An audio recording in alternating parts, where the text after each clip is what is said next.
Hey, what's going on, everybody? This is John J. Gaming on the mic, coming at you with the first ever Big Earl football podcast here on NCAA 14. We are a quarter of a way through our first season in this series, and now it's time to do a little quarter season update to see where we stand. Look at some recruiting stuff, look at some stuff around the MAC conference as well as show a little update to the sliders. I did decide to teeter with them a little bit after that Transylvania game. But first, let's take a quick look at who we're playing next week. This will actually be tomorrow's episode, dropping at 6 p.m. Eastern. This is the Defiance game. We're going to be taking on the Defiance College Yellow Jackets.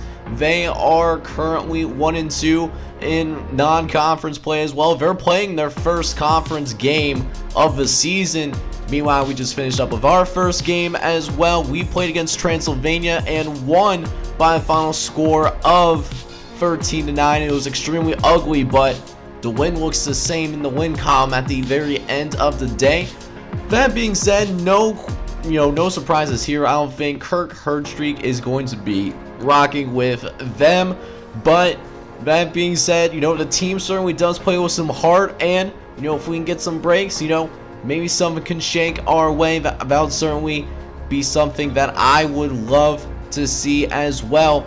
And Defiance, they're not that great of a team. They have a C+ overall ranking, B- offense, C defense. So this is definitely a thing where we could potentially take care of business against them. As we take a look at our schedule, it was not a good start for us whatsoever. We played Northwestern, and then we went on the road to play against Clemson, and we got blown out in both games. But hey, it's all good and well here. We do end up taking care of business. Meanwhile, Defiance College, they actually did not have a very good non-conference schedule whatsoever. They played against the Duke Blue Devils. They also played against Northwestern, so there is a common opponent. They also lose to them by a final score of 38-21. With Louisiana Lafayette, that is their only win. That also came in the previous week as well. And now we'll go ahead and take a look at the stats for Defiance College, as well as take an in-depth look of the Defiance roster. So this is what the Defiance College football roster looks like going into our game against Earlham. And Defiance, what they got going on here is they don't have any stars that have the opportunity to maybe go to the NFL someday, at least not right this second. But they do have some very good players on this team that can certainly are a cause for concern, mainly their offense, starting with the quarterback for this team is James Moore. He is a junior from Drexel Hill, Pennsylvania, the 88 overall quarterback. He's considered a pocket passer. He can't really get out of the pocket whatsoever, but he's having a decent season though. 7 touchdowns versus 4 interceptions is not too shabby whatsoever, but does not have a single rushing touchdown and averages less than 1 yard per carry. That being said though, even though he does not have the speed necessarily, this is a guy that can throw the rock. He has 92 throw power, 94 throw accuracy, so he can throw the football on a rope. And so what's going to be really important for us going into this game is we have to get pressure. If James Moore has all day to throw, it's going to be a long day for us when we play them on the football field. That being said though, they do have another quarterback sitting behind James Moore. He's a junior redshirt, Keith Williams. He's, he may not get starting reps, but still a pretty solid quarterback as well. Keith Williams, he is an 82 overall. He stepped in briefly a couple of times and has played decent. He's a little bit faster but can't quite throw the football as far, and so that's a huge reason why James Moore does start over Akeem Williams. At the running back position, this running back, they have a two-headed monster. They have Sean Ruffel and Warren McCormick, who are both considered star players at the same position. Now, Sean Ruffel, he's a guy that we focus in on a little bit more. He's having a decent season so far as well. 250 yards rushing already with a touchdown to his name.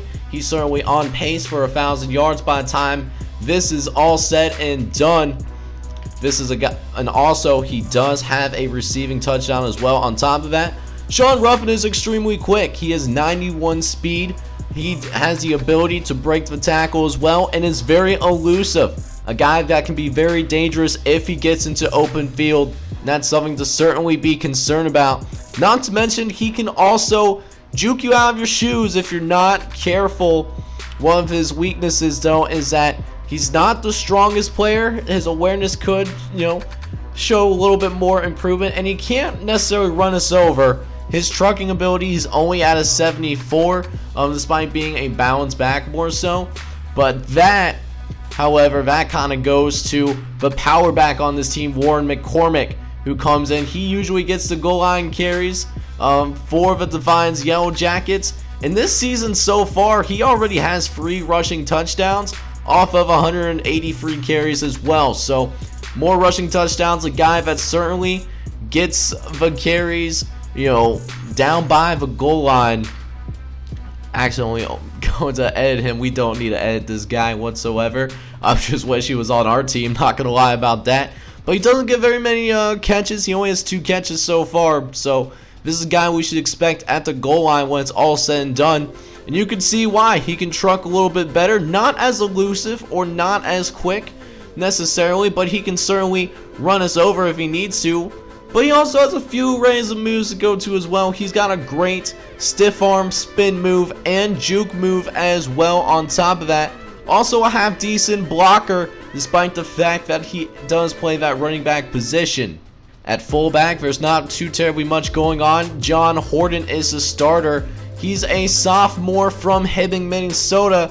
He's only a 68 overall. He doesn't come in very often. His backup, though, is actually Marquise Kosh from Cape Coral, Florida. He's actually a walk-on, though, so I wouldn't expect too much production from that fullback position. The receiving core for this team does leave a little bit to be desired, and you can see why. They only have 3 wide receivers on this team that's above a 70 overall. 2 of those guys, however, are speed burners, and that's a concern considering our secondary is not very quick whatsoever. It does have a history of, matter of fact, being burnt. Thinking about the Clemson game as well. But Jason Clayton, for example, is one of those receivers that can do just that. He has 237 receiving yards so far and 3 touchdowns, having 3 times as many receiving touchdowns as he did in the previous season. He's on track to have his best campaign yet in his collegiate career. The guy is known to use his speed. Not necessarily a great catcher. He only has 79 catching with a 77 catch in traffic and 71 spec catch, but it's more of a burner to try and get behind you, and he's pretty sure-handed as well. That 96 carry means he is not going to cough up that football very easily. The second best receiver is also a senior redshirt, Patrick Steele. He's 6'4", 202 pounds, is from Hope Mills, North Carolina. He's more of the possession kind of guy, the opposite of Jason Clayton, who's also a senior redshirt. Hope Mills, the product, he's not going to get behind you very easily with that 81 speed, which maybe not necessarily is great for a wide receiver. That being said, though, this is a guy that has much better catching abilities, 88 catching, and his route running is very solid as well, 85 route running. This is a guy that's definitely worked on the craft, and it's shown on the football field as well. 9 catches for 94 yards. He's on track to have his best season as well on top of that. The last player to talk about that's most notable is Andrew Jordan. He's a true senior at 6'1", 189. He's a speed guy as well. He can get behind us as well, and he can accelerate very quickly as well. Think of this guy as a great value brand Tyreek Hill, and he could give us trouble considering he is likely to set in as a slot receiver. At the tight end position, meanwhile, this core tight end room is actually pretty young.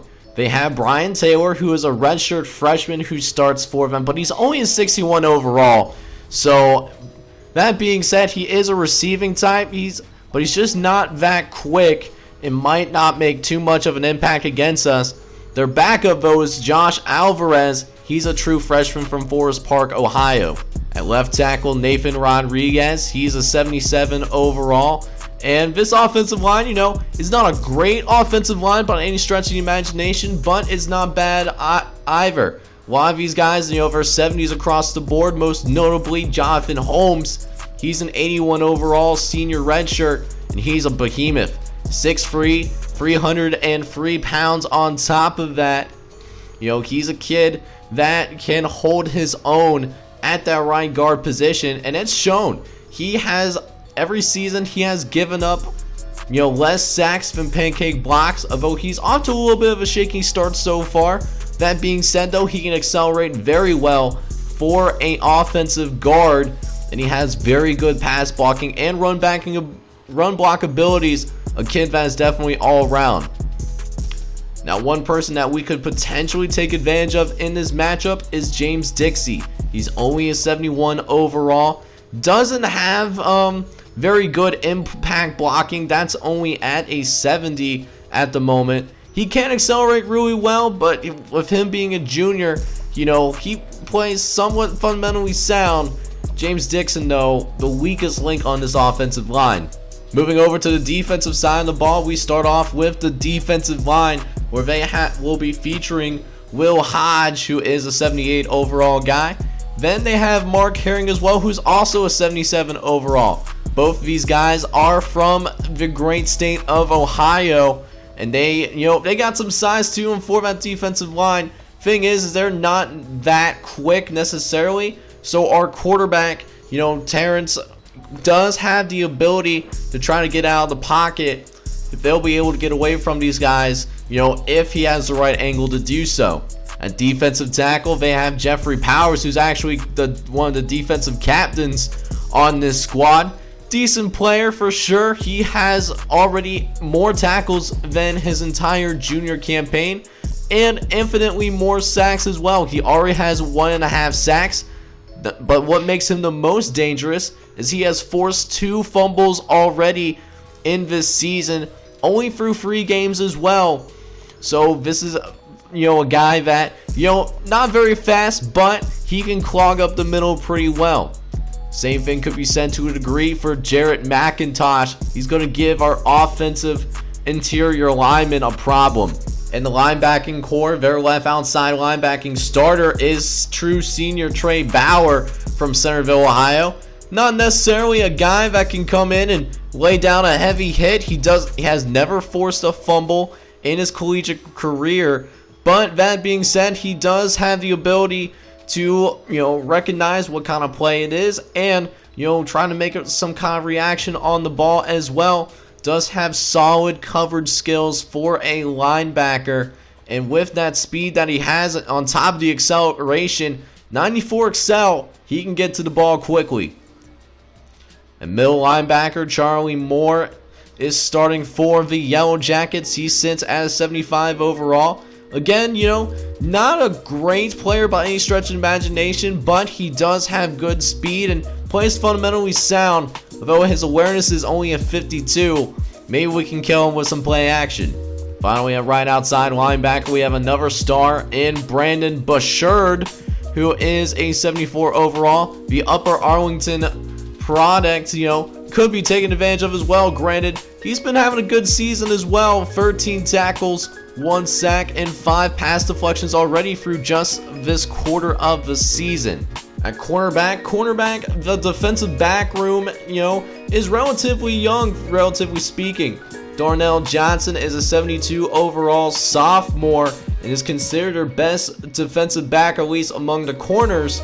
They do have a little bit of a senior presence though. Trey Baker, he's going to be starting on the other side. He's a 70 overall as a redshirt senior, so he does get some playing time, but not necessarily a very talented player, but he's been in the system long enough. He can play pretty decent.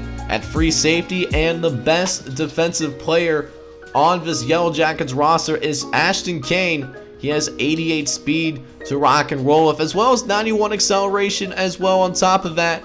Ashton Kane, not a lot of action, but when you are afraid of going after him. They're not going to try to go on him. He has 3 interceptions in each of his previous 2 seasons, so opposing quarterbacks know not to test him too much, especially he has wonderful pursuit as well and has decent athletic abilities as well on top of that. On the opposite side of the 81 overall Ashton Kane, we do have Patrick Keenan, a true senior coverage guy from Inkster, Michigan. Decent player, but this is his first year that he's really been starting and hasn't done too terribly much. Only 3 tackles, but does have an interception so far in the season. Finally, to round things out, Hines is the kicker for the Yellow Jackets, and at punter they have Nick Anderson. Both of these guys are freshmen as well. Up next, we'll go ahead and check out what's going down with the first quarter of the season so far. And we do have one team from the HCSA that is in the top 25 so far. We have Mount St. Joseph, who is now sitting at 3-1 as of right now. Their only loss is on the road to Clemson, who's currently undefeated themselves. But after that, they win their both home games against Boston College and Florida International, as well as win their conference opener against Rose-Hulman as well. We are very fortunate that we did not have to play these guys this season, but I would actually not be shocked if they won the MAC conference going forward. As for the rest of the top 25, however, we do have Alabama sitting at number 1 in the country, followed by Michigan and Oklahoma, also rounding out the teams that are receiving first place votes. Then in the top 5, we have Texas and Ohio State, each sitting at 4-0 right now. Then Notre Dame comes in. They're actually an independent. Their only loss is on the road to Michigan. They sit at number 6, followed by Georgia, Washington, Penn State, and Iowa, who is now up 2 slots right now in the first quarter of the season. Army West Point is sitting at number 11 in the country as well, followed by teams like Syracuse, LSU, Florida, who was the former number 1 ranked team in the nation, but a 2-touchdown loss to the University of Kentucky has knocked them all the way down to number 14 in the country. You hate to see it. Clemson and TCU also are sitting around 15 and 16, with UCLA. They fall down 6 spots as well. They lose a nail-biter to Stanford. Grant Stanford is ranked a little higher. They actually jump into the top 25 this week. That being said, though, you hate to see it. One of the biggest drops of the week. Oregon sits at 18 and Indiana sits at 21. The remaining teams that are in the top 25 include Pittsburgh, South Carolina, Fresno State, who's undefeated, and they also make their first appearance this season, and then Iowa State, who's still sitting there at number 25 in the nation. They actually take on Fresno State. Whichever team loses is going to fall out of the top 25. Now, I know conference play is just opened up, but we'll go ahead and take a look now at the conference standings. And the Earlham Quakers are actually sitting up on top right now. Granted, we are the only team on our side of the conference that has won a conference game. We're sitting at 1-0 in conference play. Manchester, Anderson, and Franklin Grizzlies are all teams that have not yet played. Then we have Rose-Hulman and Hanover. They got to go about, they actually lost their conference openers as well. As we go to the east side, 2 teams that are 3-1 having one of their better seasons. MSJ, they're actually ranked in the top 25, but Wittenberg currently sits on top right now. Their only loss is actually to a surprising Texas State squad. That's their only loss, and that's also Texas State's only win at the same time. They did win their conference opener against Hanover. However, that being said, the Transylvania Pioneers, they did lose their conference opener to us, and it was their closest game for them. They actually haven't scored prior to us playing against them, and they managed to score a whopping 9 points, which is infinitely more than the other teams have allowed to this squad. Capital, Defiance College, and Bluffton, they have not played any conference games yet, but like I said, Defiance College, they get to play against us. As for the Heisman race, this is what's shaken down for the Heisman Trophy right now. Currently, Bobby Bishop is sitting up on top, and he's having an amazing season. Over 1,300 yards passing, 14 touchdowns, and only 2 interceptions on top of that. He also has 7 touchdowns on the ground as well. McGiva has a very bright future in the NFL. Justin Clark is not too far behind him in his previous game. He has over 100 yards, all-purpose yards against FAU, followed by Tommy McCutcheon, David Bullock, and Anthony Hicks. They round out the Heisman Trophy race through the first quarter of the season. Up next now, we'll take a quick look at how our recruiting board is looking through this first quarter of the season. Now, these are the same 19 guys that I've initially gone after, as I can't add new players to the board unless everyone that we want to go after is signed, and we also can't remove these players off the board as well, so we're pretty much stuck with them. It just depends on our scouting eye, just hoping for the best. That being said though, Adam Thomas is committed to play for Earlham next season. He is slated to be a 83 overall kicker, has very good kick power and kick accuracy. He'll be able to help us out right away and will be our best player. The Washington, Indiana product. He is the number 3 ranked kicker in this recruiting class, so we are very excited to have him, as well as, give us the opportunity to add on to the pipeline state. Another guy that we're going after that's very close to signing with us is David Taylor, 5'11", 171 pounds from Griffith, Indiana. He's a 63rd ranked cornerback in this class and loves the fact that we have great playing time and he's able to play close to home as well. As for the football field abilities, he can step in as a starter for us right away and actually be comfortable with it. He has very good speed with 88 speed and 92 acceleration, and also has good coverage abilities for a true freshman as well. One thing that he does need to work on though is the tackling. He only has 53 tackle, and that's, that could be a problem considering our front 7 is not very good. Now, David Taylor, he's also received a scholarship offer from Northwestern, but it looks like Earlham College is going to be able to sign him. The next player that we're looking at right now is Jerry Henley. He's 6'2", 216 pounds from Pacifica, California. This is a pipeline state, and he is the 83rd ranked outside linebacker. He loves some playing time as well, and I like what I've seen on film as well, and he might be in the recruiting special for the Earlham series here, depending on what you guys are feeling. But he has good speed for an outside linebacker, 76 speed, 74 tackle. Doesn't really stand out in one thing. He can lay out the lumber. But that being said though, it's actually a pretty close battle what we got going on at the moment. Transylvania and Earlham are both going at it, with Earlham closing in recently. But that being said, Transylvania, they still have the edge. It will be an interesting fight to see who gets this guy from Pacifica, California. After that, we have Justin Burton, who's 6'5", 225 pounds. So very good size for a free safety. And that's a big reason why he's the 18th ranked safety in this recruiting class. Again, he also loves the playing time as well. He can't really cover very well, but he does make up for that to a degree in being able to lay the lumber. He loves to put the hit on the quarterback. This is a guy that actually received multiple Power 5 scholarship offers. Utah and Colorado offer, as well as Boise State, but the Earlham Quakers, they have a very big advantage over all 3 schools right now, and I would not be shocked if he signed within the next couple of weeks. David Allen is actually the only prospect that we're currently in a recruiting battle with right now. We're in a battle with San Jose State. They also want to go for him as well, and they might have the advantage considering that is David Allen's home state. We have made some ground in recent weeks, but looks like we're losing it once again.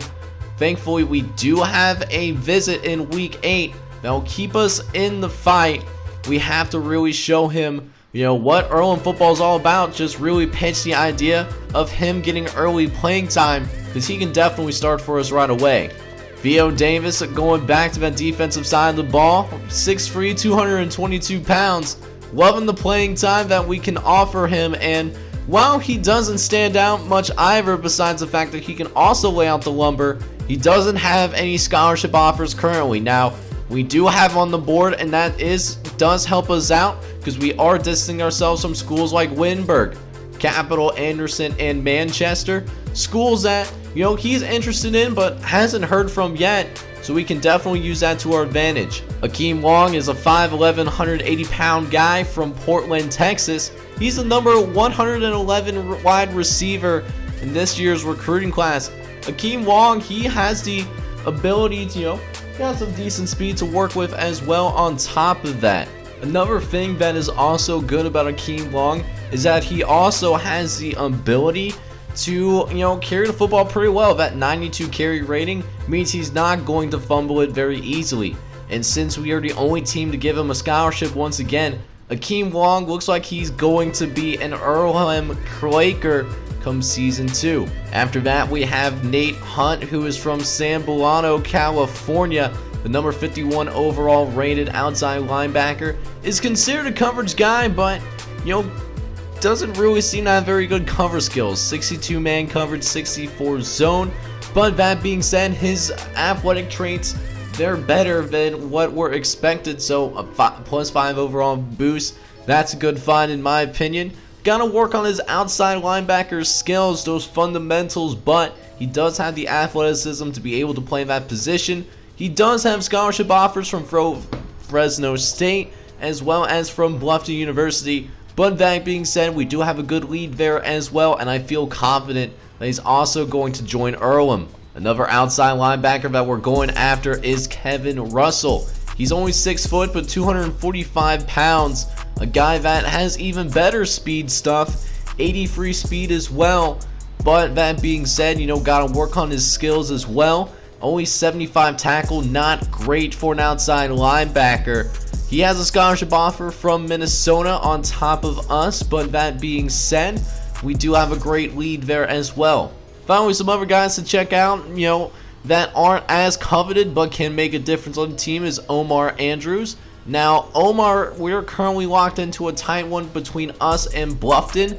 This is an in-state guy that I'd love to bring in, and he would make an immediate difference on strengthening our offensive line. Josh Browns is a 3-star linebacker from Placentia, California. The 81 overall middle linebacker looked like he's going to be joining the Earlham Quakers, and a big reason that is because of playing time.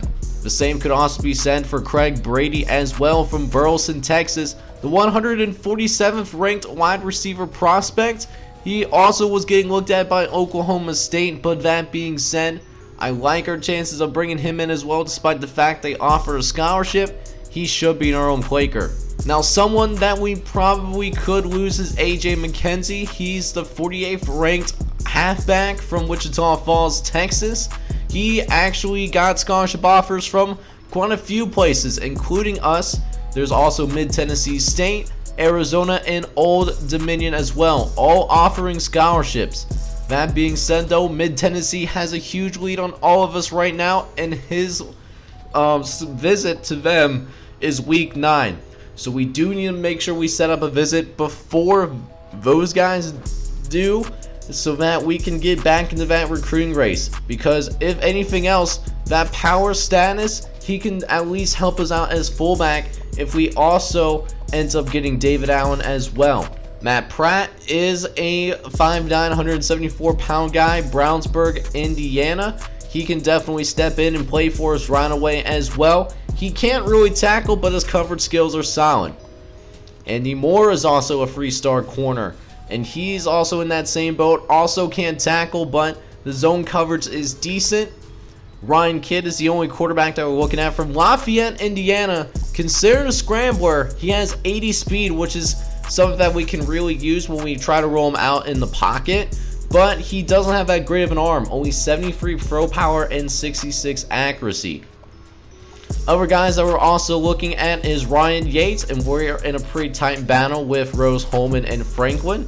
Cornell Smith, where we have a slight lead over West Kentucky, and Brian Morris, who we have a good lead over everybody else. Now, he was considered a bust, which is very unfortunate, but we do need some bodies. He was interested in us, so there's a good chance we're going to be bringing him in, even though he is considered a bust, unfortunately.